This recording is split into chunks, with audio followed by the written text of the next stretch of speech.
Diane Crawford had been a resident of Meadowbrook Estates for 12 years when she decided to report a black man for the crime of moving into the house next door. That decision would destroy her reputation, fracture her neighborhood, and cost her $3.8 million.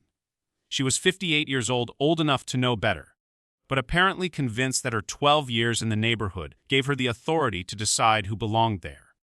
One Saturday afternoon in June, she watched a black man carrying boxes into 847 Ashford Lane, the house next door that had been on the market for 6 months, and decided he must be trespassing.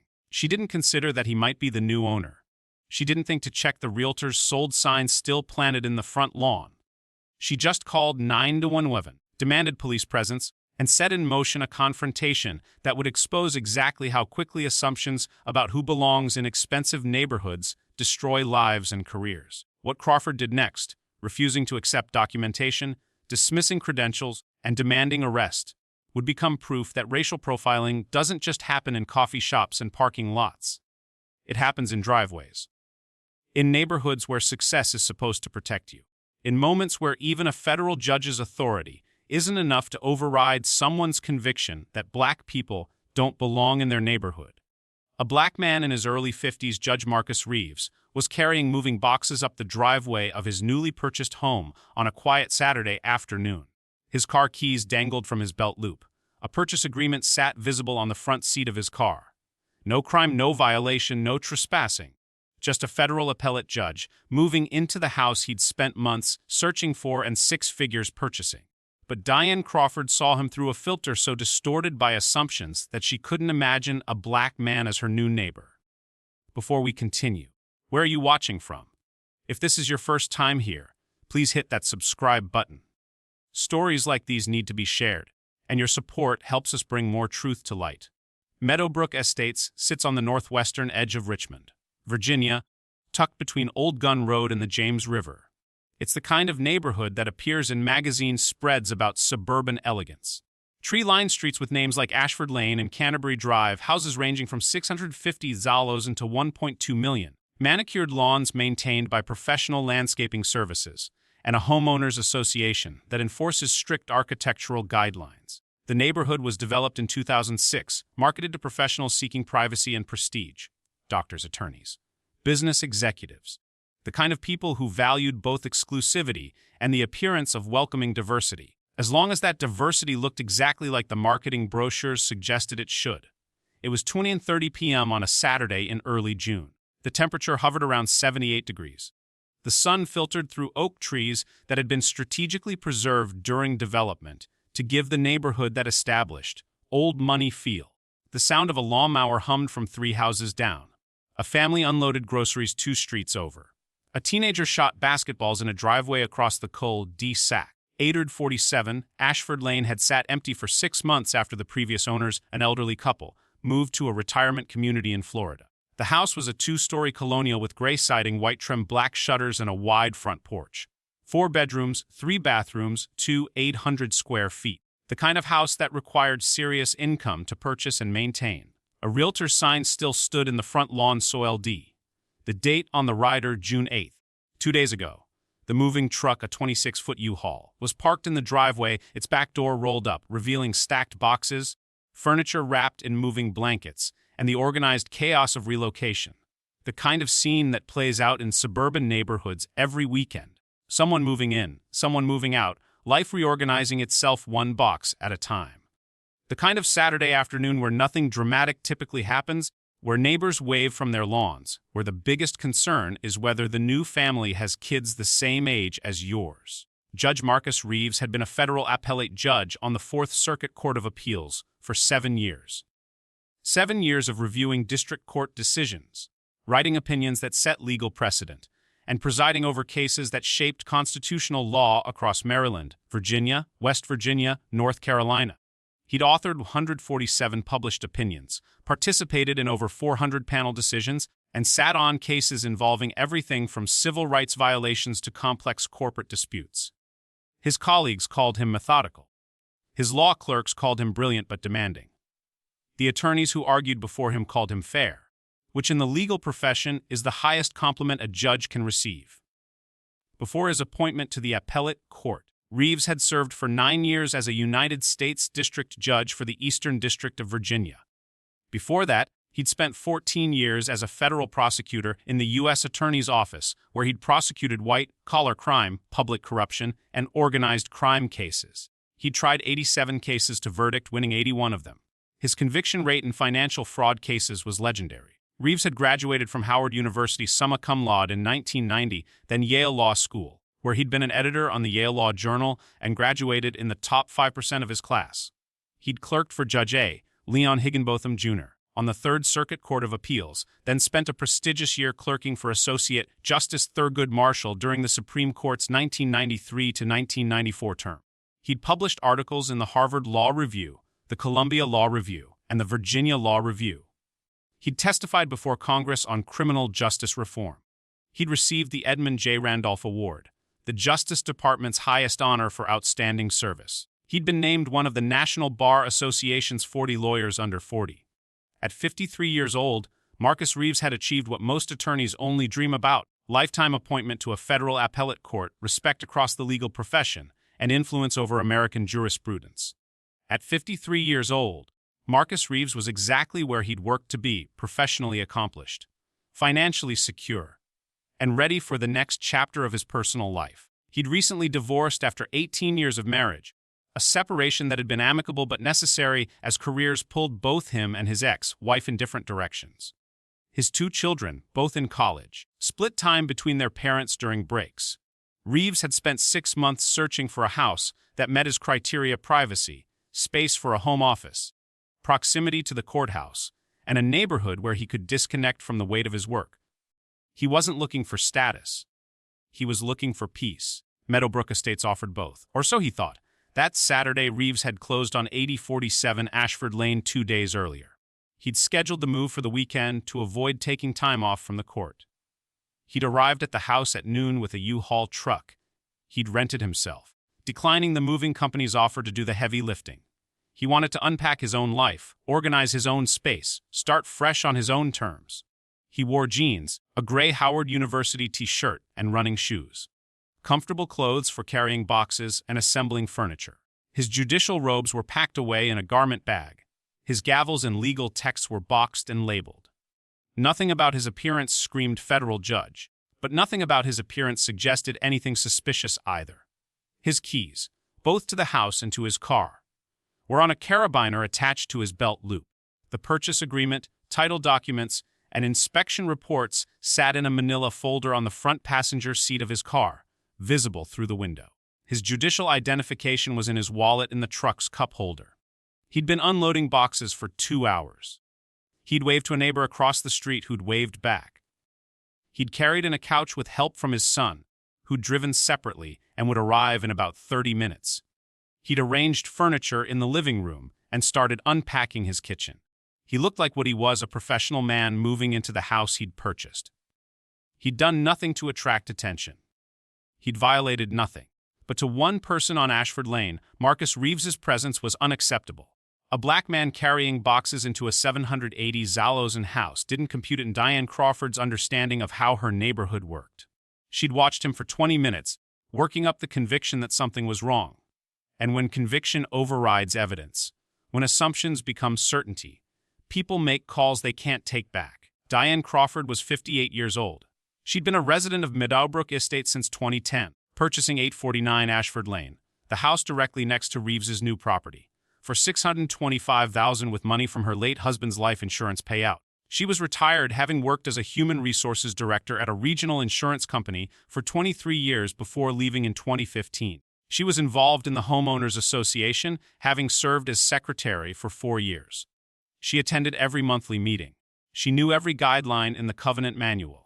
She prided herself on maintaining standards, preserving property values, and ensuring that Meadowbrook Estates remained what she called the kind of neighborhood people aspire to live in.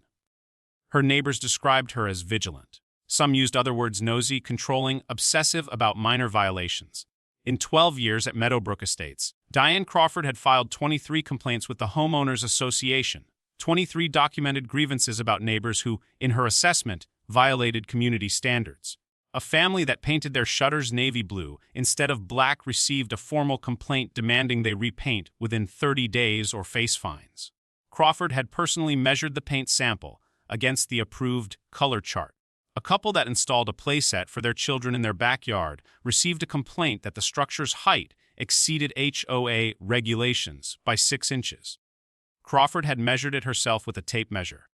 A neighbor who hosted a graduation party with cars parked on the street received a complaint that overnight street parking violated community guidelines, even though the party ended at 10 p.m. and all guests had left by 11.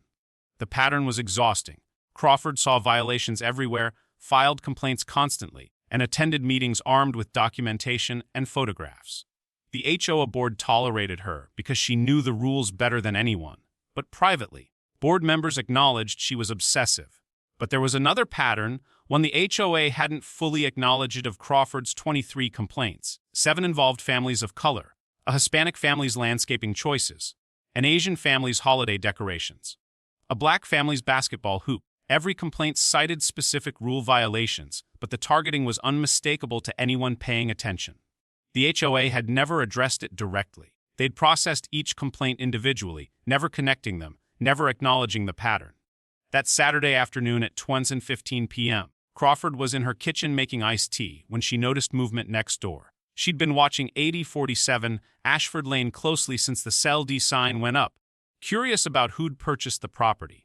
The neighborhood rumor mill had been active speculation about whether the new owners had kids, what they did for work, whether they'd renovate. Crawford walked to her living room window and watched.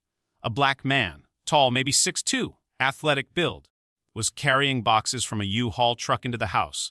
No moving company uniforms, no crew, just one man working alone. In Crawford's mind, something immediately felt wrong. Meadowbrook Estates had black residents. She wasn't racist, she'd told herself many times. But they were professionals, doctors, business owners, people whose credentials she could verify. This man, carrying his own boxes, driving his own U-Haul, didn't fit her mental image of who belonged in a 780 Zalosan house. Crawford watched for 15 more minutes. The man made multiple trips, boxes, furniture, lamps. He moved with purpose, like someone who knew exactly where everything went. But Crawford's suspicion only deepened. She didn't see any moving company's signage. She didn't see any paperwork visible. She didn't see anyone else helping, which struck her as odd for such an expensive house. In her mind, successful people hired movers. They didn't do the work themselves. She walked outside, approaching her property line, watching from her driveway. The man didn't acknowledge her. He just kept working, carrying a box labeled KITCHEM into the house. Crawford made her decision. She pulled out her phone and dialed 911. She reported a possible break-in at 8047 Ashford Lane. A man loading items from the house into a truck. Possible theft. Possible trespassing. She wanted police to investigate immediately. Do you think HOA board members should face personal liability when they ignore patterns of discriminatory complaints? Drop your answer below. Marcus Reeves was carrying a box labeled OFFIC Lugiel bouquets when he became aware of someone standing at the edge of his driveway. He looked up and saw a white woman mid to late 50s, arms crossed, expression somewhere between suspicious and indignant. "Excuse me, what are you doing here?" Reeves set the box down on his porch steps, confused by the tone. He straightened, wiping sweat from his forehead. "Moving in. I just bought this house." The woman's eyes narrowed. Her posture stiffened. "This is a private neighborhood. You can't just walk in here and claim you own a house." Reeves blinked, processing what he was hearing. The implication was clear, immediate, and infuriating. "I'm not claiming anything. I closed on this property yesterday. These are my keys." He gestured to the carabiner on his belt loop, where his house keys hung alongside his car key fob. The woman's expression didn't soften. If anything, her suspicion deepened. "Those could be anyone's keys. Who did you say you bought this from?" Reeves felt his jaw tighten. He'd spent 30 years in courtrooms. He knew when someone had already decided the verdict before hearing the evidence. "I don't need to explain myself to you. I'm Judge Marcus Reeves. This is my home." The woman's face showed no recognition, no change in certainty. "Judge, right." She pulled out her phone. "I'm calling the police." Reeves raised a hand, trying to de-escalate. "Mom, that's not necessary." "Don't tell me what's necessary. The homeowners association doesn't just let anyone move in here. You people need to understand there are rules. You people." Reeves repeated the phrase slowly, letting it hang in the air. Yes. People who don't belong here. Reeves had heard those words before. Not often, but enough. They landed the same way every time. A slap masked as concern, discrimination dressed as vigilance. Mom, I'm a federal appellate judge. I purchased this house 2 days ago. The closing documents are in my car. The realtor's sign is still in the lawn. If you'd like to verify that, I'm happy to show you the paperwork. The woman was already dialing. I don't need to see anything. If you really own this house, the police can verify it. Reeves took a breath, forcing himself to remain calm. 30 years of legal training told him to document everything, stay composed, and let the system work. But 30 years of being a black man in America told him the system didn't always work the way it was supposed to. I'm asking you not to call the police. This is a misunderstanding. I can prove I own this property in 30 seconds. The woman raised the phone to her ear. This is where assumption becomes accusation, where bias becomes so impenetrable that evidence, keys, documents, a literal Sol D sign, can't penetrate the certainty that black people don't belong in expensive neighborhoods. Diane Crawford wasn't looking at a federal judge. She was looking at a narrative she'd constructed in her mind: trespasser, thief, someone who couldn't possibly afford the house next door. And once that narrative solidified, nothing, not credentials, not documentation, not reality, could break through. Crawford spoke to the dispatcher while maintaining eye contact with Reeves, her voice pitched with urgency. Yes, I'm at 847 Ashford Lane in Meadowbrook Estates.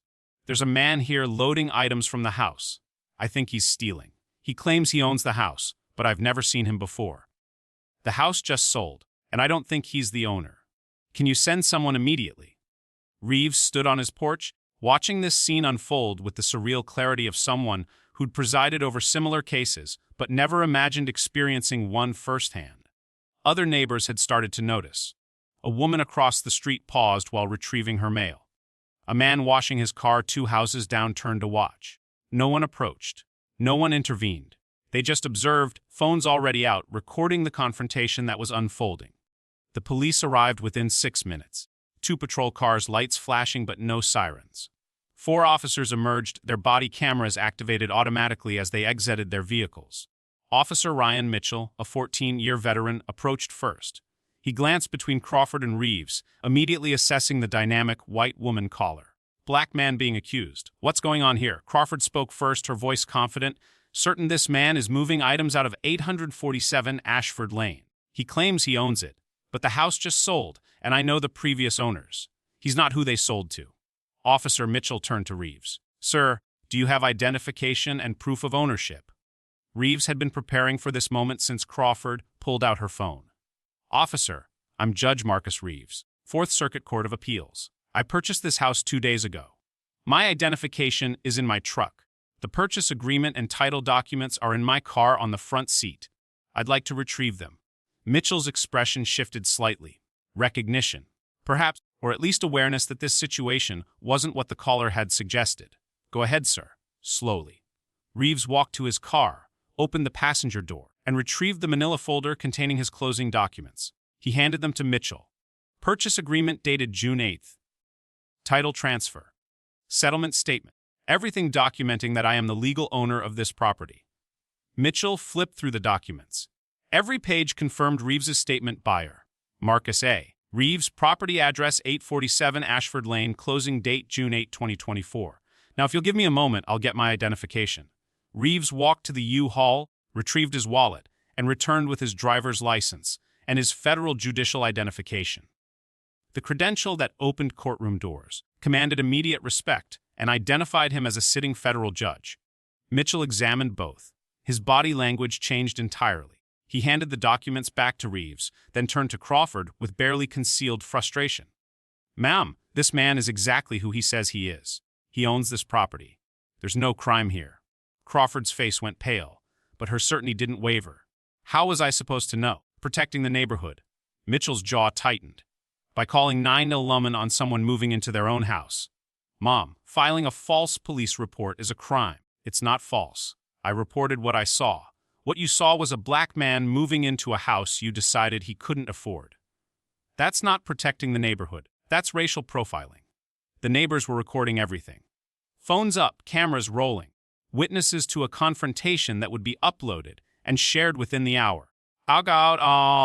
Souse. Should filing false police reports based on racial bias trigger automatic fines and criminal charges? Let me know what you think. Sergeant Lisa Harmon arrived within 8 minutes of the initial dispatch. She was a 19-year veteran who'd responded to enough racial profiling calls to recognize them instantly.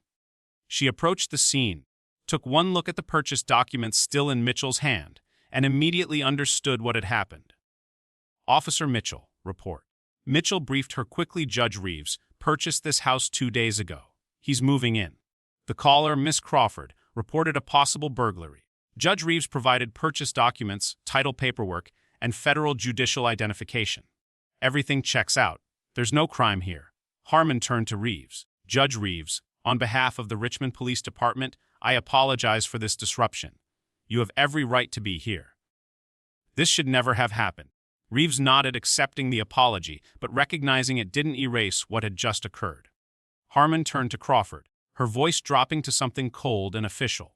Miss Crawford, you filed a report claiming possible theft when you had no evidence of criminal activity. You saw a man moving boxes into a house that displays a SELD sign and made assumptions based on his race. That constitutes filing a false police report, which is a Class 1 misdemeanor in Virginia. Crawford's face flushed. I was concerned for the neighborhood. Your concern resulted in law enforcement resources being diverted to investigate a homeowner moving into his own property. You wasted our time.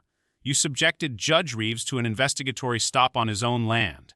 And you did it because you couldn't imagine a black man belonging here. I'm citing you for filing a false police report. You'll receive notice of your court date by mail. Crawford opened her mouth to protest, then closed it. The reality was settling in. The neighbors were still recording.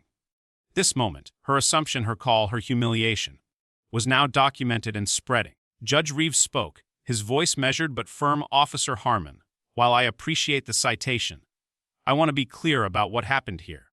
This isn't just about one neighbor's suspicion. This is about a pattern of behavior that targets people of color and treats our presence in affluent spaces as inherently criminal. He turned to Crawford directly. I am a federal appellate judge. I have spent 3 decades in the legal profession. I have presided over civil rights cases. I have authored opinions on racial discrimination. And today, while moving into the house I legally purchased, I was subjected to police investigation because you decided I didn't belong here. That decision, Miss Crawford, will have consequences far beyond a misdemeanor citation. Crawford said nothing. There was nothing left to say. The evidence was overwhelming. The witnesses were everywhere. Her assumption had collided with reality in the most public, documented, irreversible way possible. The police cleared the scene. The neighbors dispersed. The camera stopped recording. But the damage, to Crawford's reputation, to Reeves's peace, to the illusion of Meadowbrook Estates as a welcoming community, was permanent. Should officers be required to arrest individuals who file false police reports based on racial profiling?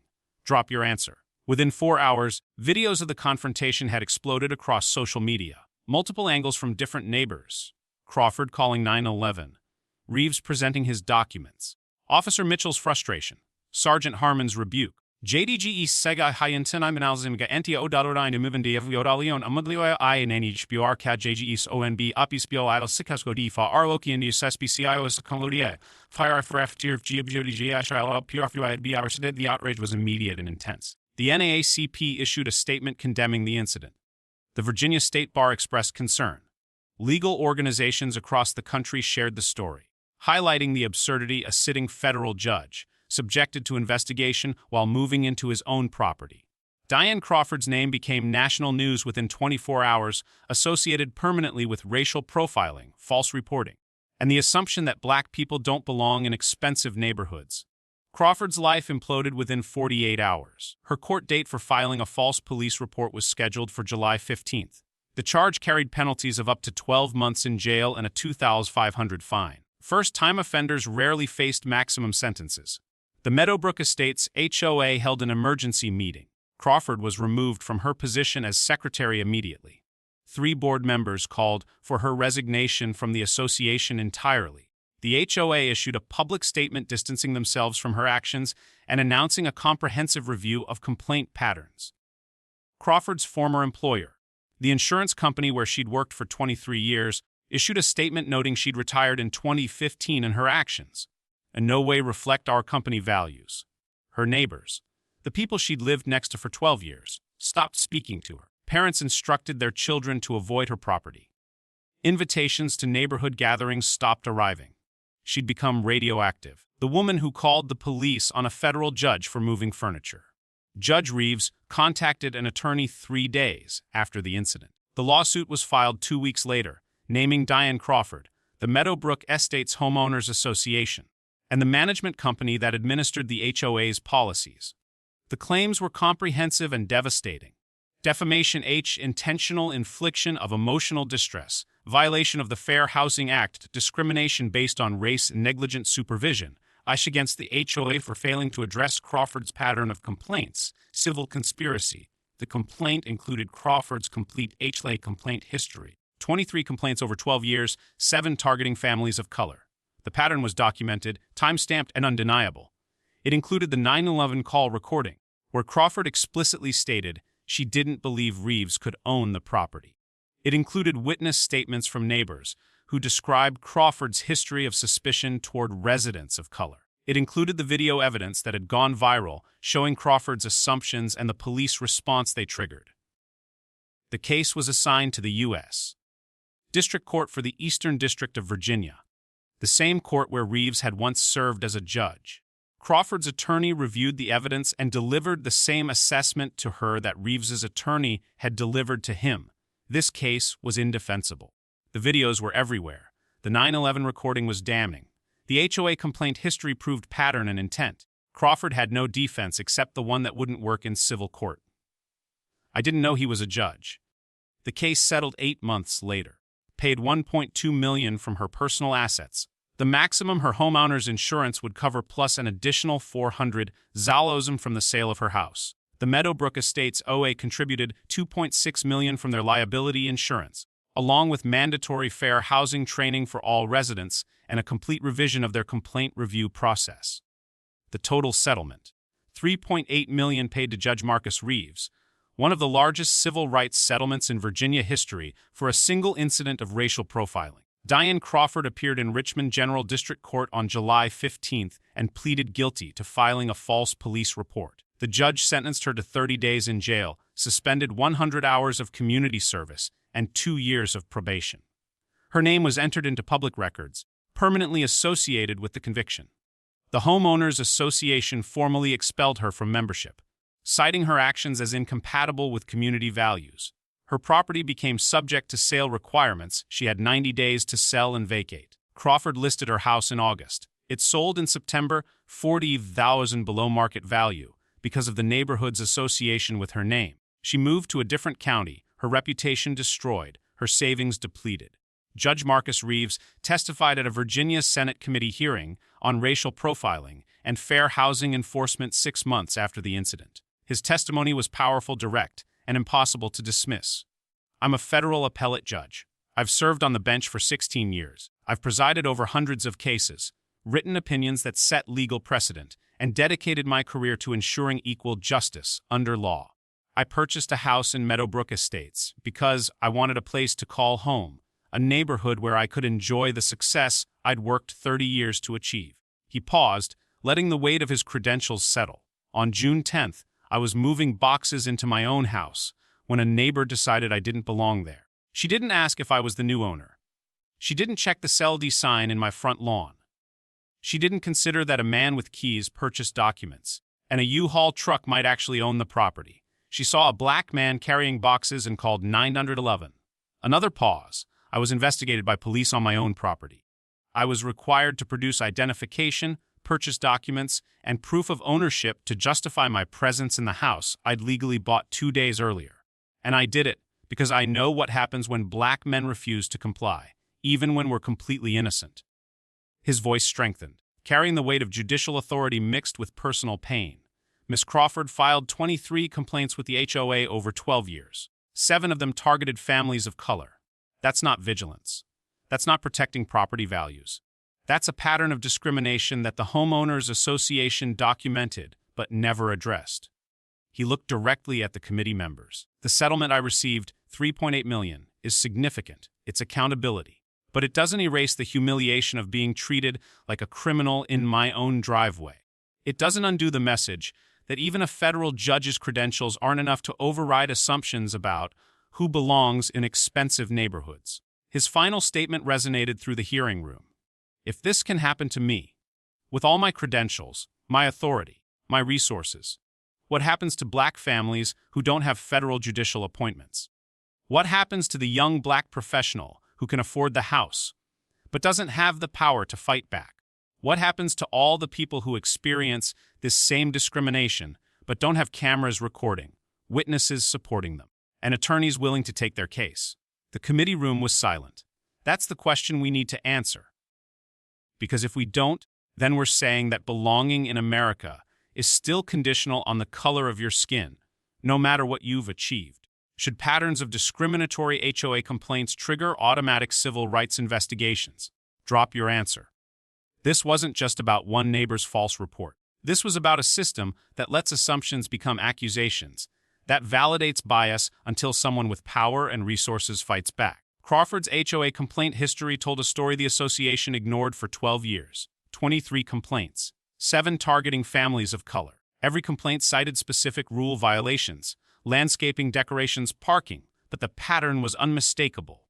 Asian family holiday lights too bright. Hispanic family children too loud.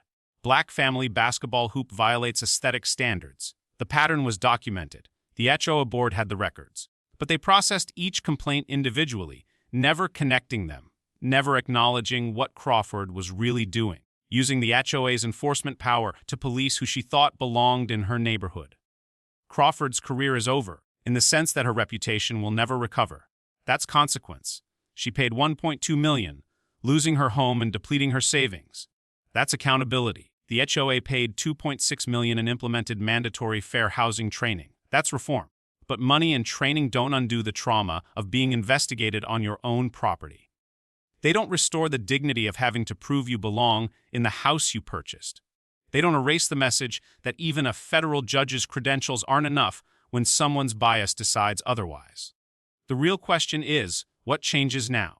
Do homeowners associations finally implement pattern analysis for complaints, flagging residents who repeatedly target families of color? Do HOA boards finally receive training on recognizing discriminatory enforcement before it escalates to lawsuits? Do we finally acknowledge that false police reports aren't just mistakes?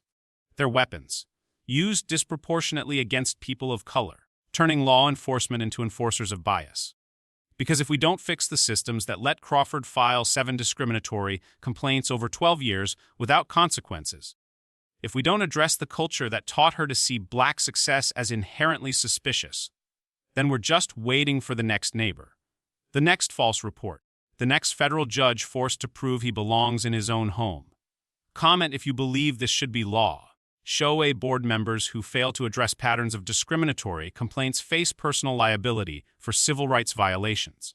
And if you think these stories need to be told, if you believe accountability starts with awareness and change starts with pressure, then hit that subscribe button. We're not stopping. We're going to keep exposing these patterns. We're going to keep demanding that homeowners associations, police departments, and community leaders recognize bias before it destroys lives. We're going to keep fighting for the federal judges, the professionals, the families who worked their entire lives to afford homes in neighborhoods where their neighbors assume they're criminals. This isn't just about one entitled neighbor or one federal judge.